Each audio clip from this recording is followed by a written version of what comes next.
Assalamualaikum warahmatullahi wabarakatuh.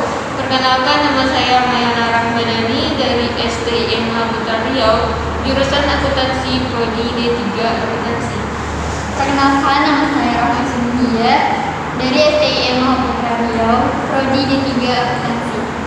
Perkenalkan, nama saya Nurul Hasanah dari STIM Mahaputra Riau, prodi S1 akuntansi.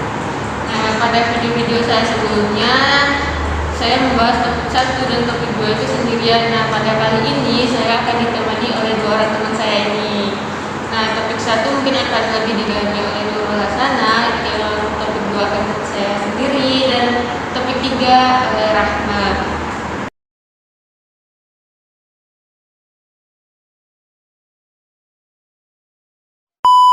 Sekarang ini kan banyak masyarakat mengaitkan antara bisnis dengan perusahaan nih. Nah, Nurul bisa nggak jelasin sama Yana perbedaan antara bisnis sama perusahaan itu? Nah, ini dia. Nah, menurut Nurul ya, bisnis itu suatu aktivitas produksi di mana kita melakukan pembelian, penjualan maupun pertukaran barang-barang dan jasa yang dilakukan oleh orang atau perusahaan. Di bisnis juga terdapat organisasi. Organisasi bisnis tersebut dibedakan menjadi 2, yaitu organisasi non-profit dan organisasi profit. Sedangkan perusahaan itu adalah suatu kegiatan yang melakukan pengolahan faktor-faktor produksi untuk menyediakan barang-barang dan jasa bagi masyarakat. Terus mereka juga mendistribusikannya serta melakukan upaya-upaya lain dengan tujuan untuk memperoleh keuntungan dan menyediakan barang-barang untuk masyarakat. Jadi gitu bedanya. Jadi kan tadi Nurul bilang organisasi itu terbagi menjadi 2, organisasi non-profit sama organisasi profit. Apa sih maksudnya dari 2 organisasi itu? Coba jelaskan. Kalau organisasi non-profit itu lebih ke menekankan kepada pelayanan bagi masyarakat. Contohnya ada LBH, yaitu Lembaga Bantuan Hukum. Terus ada juga LSM, yaitu Lembaga Swadaya Masyarakat. Ada juga Komnas HAM, Komisi Nasional Hak Asasi Manusia, dan lembaga lainnya. Kalau organisasi profit ini mereka lebih menekankan kepada mencari keuntungan, kayak Indomaret atau supermarket. Jadi kalau mereka banyak melakukan atau mendapatkan keuntungan, pasti bisnis mereka itu lancar. Nah, tadi Nurul bilang perusahaan itu melakukan sebuah unit perusahaan melakukan aktivitas terhadap pengembangan produksi. Nah, supaya operasional mereka itu lancar nih, perusahaan itu gimana sih caranya supaya mereka itu lancar operasionalnya? Mereka bisa meminimalkan seluruh biaya yang ditimbulkan dalam perusahaan, dan juga mereka harus memaksimalkan pendapatan atau keuntungan mereka yang akan mereka dapat.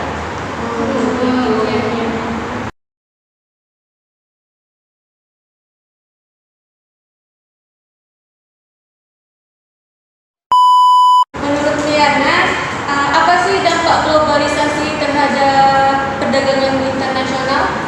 Nah, dampak globalisasi terhadap perdagangan internasional ini ada 2, dampak positif dan negatif pastinya ya kan. Yang pertama itu dampak negatif. Dampak negatif itu yang pertama, produksi global dapat ditingkatkan. Nah, yang kedua, meningkatkan keterbukaan masyarakat dalam suatu negara. Yang ketiga, keluasan pasaran bagi produk di dalam negeri nih pasti semakin luas kan, jadi berpeluang untuk produk di dalam negeri.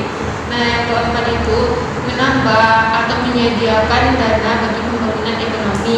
Yang kelima, dapat memperoleh lebih banyak modal dan teknologi yang lebih baik lagi.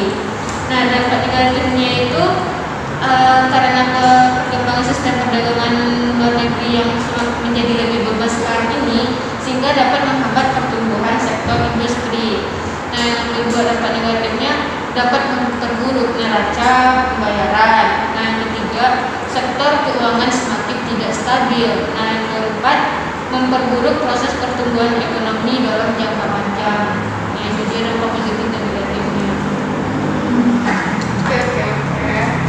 Oke, aku mau nanya nih, apa sih dampak negatif perdagangan internasional terhadap perekonomian Indonesia?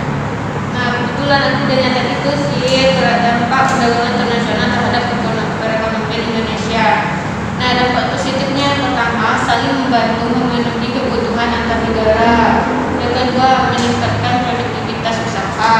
Yang ketiga, mengurangi pengangguran. Yang keempat, menambah pendapatan devisa bagi negara.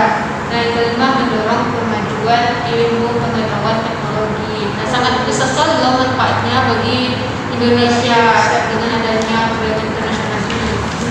Kan saat ini kan pada saat sekarang kegiatan pemasaran dalam bisnis internasional itu kan mulai dari menilai, menganalisis pasar, memasarkan secara internasional sampai melakukan kegiatan ekspor dan impor. Bisa nggak Yana jelaskan apa saja hal-hal apa saja menurut Yana harus dilakukan khususnya terkait dengan aspek pemasaran agar misi bisnis mereka menjadi sukses? Nah, dalam hubungan dengan keunggulan atau kekuatan tertentu beserta kelemahannya, maka suatu negara harus menentukan pilihan yang strategis untuk memproduksi suatu komoditi yang strategis, yaitu yang pertama, memanfaatkan semaksimal mungkin kekuatan yang ternyata benar-benar paling unggul sehingga dapat menghasilkan secara lebih efisien dan paling murah di antara negara-negara yang lain. Yang kedua itu menitik beratkan pada komoditi yang memiliki kelemahan paling kecil di antara negara-negara yang lain. Yang ketiga, mengkonsentrasikan perhatiannya untuk memproduksikan atau menguasai komoditi yang memiliki kelemahan yang tertinggi bagi negerinya. Nah, aku mau nanya deh karena ini perusahaan menggunakan sistem operasional yang efisien, di mana mereka mencari faktor produksi yang paling murah. Sementara mungkin di negara asal mereka banyak tenaga kerja yang tidak terpakai. Lantas mengapa mereka mencari tempat lain? Kan proses globalisasi yang mendorong berkembangnya bisnis Indonesia banyak. Salah satunya adalah dorongan biaya, di mana perusahaan-perusahaan yang beroperasi secara internasional pasti mereka sudah tidak mempertimbangkan yang namanya faktor-faktor geografis dalam bisnisnya. Jadi perusahaan itu pasti mencari sebuah keuntungan tentunya, meskipun di negara asal mereka memiliki banyak faktor-faktor produksi seperti banyak tenaga kerja, banyak bahan baku. Tapi kalau misalnya mahal, perusahaan itu bakalan dapat kerugian kan, harganya dong. Jadi tujuannya perusahaan ini mencari ke negara lain itu adalah biar faktor-faktor produksinya itu menjadi lebih murah. Jadi mereka itu bisa meningkatkan keuntungan. Dari mendorong globalisasi mengenai dorongan biaya telah disebutkan tadi. Banyak perusahaan yang ingin merambah pasar internasional. Banyak keuntungan-keuntungannya. Salah satunya adalah profit margin, di mana perusahaan bisa meningkatkan keuntungan dengan menekankan biayanya. Kan tadi udah bilang kalau misalnya proses globalisasi itu ada berbagai macam dorongan.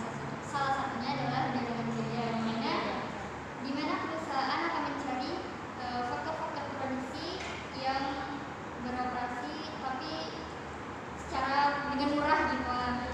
Jadi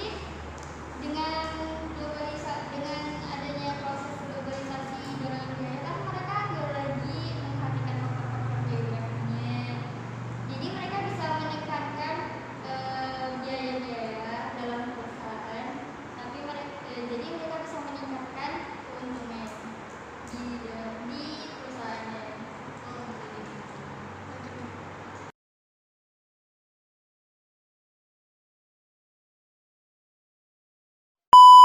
Satu istilah dalam dunia ekonomi di mana Adam Smith mengatakan konsep tangan yang tak nampak. Apa sih maksudnya?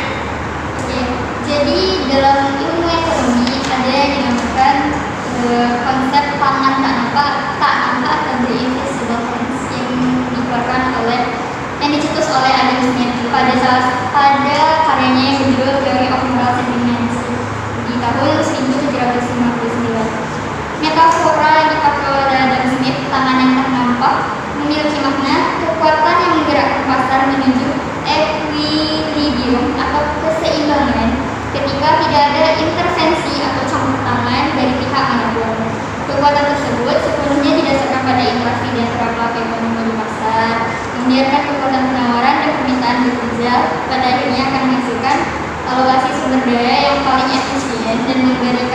membaca segala yang maksimal. Jadi itu ada maksudnya kan. Iya. Terus